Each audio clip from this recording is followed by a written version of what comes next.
what the president should be saying. We have presidential historian Doug Wead.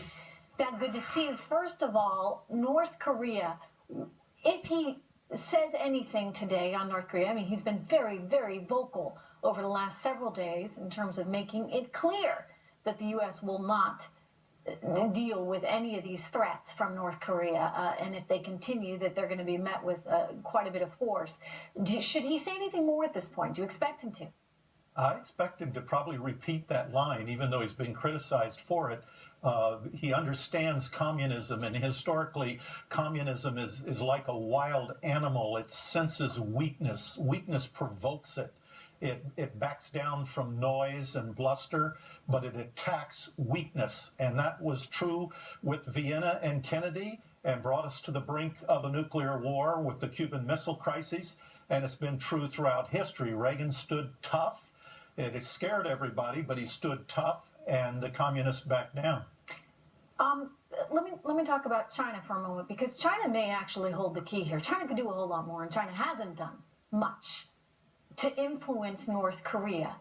If we make it clear to China that we're not going to look the other way when they keep stealing our intellectual property, which is exactly what they do, or imprisoning our executives.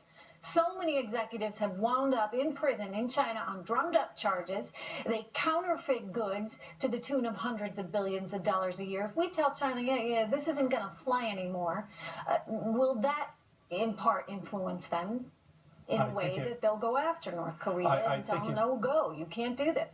Yeah, I think it might, Trish. You understand this China dynamic better than many in public life, but we have seen in our lifetime the largest transfer of wealth in world history outside of the Middle East, and that's the wealth of America going to China. And it's happened under 3 presidents, and it's happened principally under the Clintons and the Bushes. So when Donald Trump You're talking about U.S. Treasuries and the fact that they hold so much of our debt? And the WTO, getting China on the fast track to WTO, and a nation that any other criteria would be an outlaw nation, and yet fast-tracked by the Clintons and then signed by the Bushes into the WTO. So when Donald Trump speaks today, he's not only taking on China, he's taking on a tiny percentage of very powerful people in the United States who benefit from that relationship with China. And there are some of the corporations and public figures who've been pushing us into conflict with Russia. We can't take on Russia and China at the same time. We can't do it. Okay, so back up. You say these are some of the same people. I'm not sure I'm following you, Doug. Well, all of this trade with China, yes, some of our executives have been thrown into jail, and some of them have been thrown out of the country, but others, American corporations, have made a fortune off of this trade imbalance with China. And those are the special interests here in America who were outraged when they started hearing Donald Trump on the campaign trail say, this isn't fair, we're going to take it on. So he's taking on China. They're worried about some kind of trade war, but you know, he's made a lot of sense all along, saying, look, I believe in fair trade, and this is not fair trade. We have seen anything but fair trade from China, Doug. It's corrupt.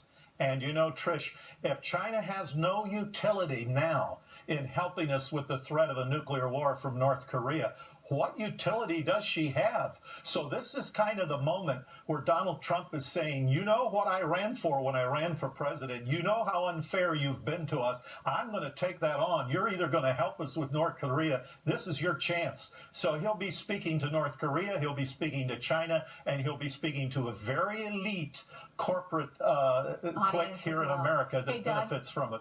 Thank you so much. Always good to hear from you. We're back with the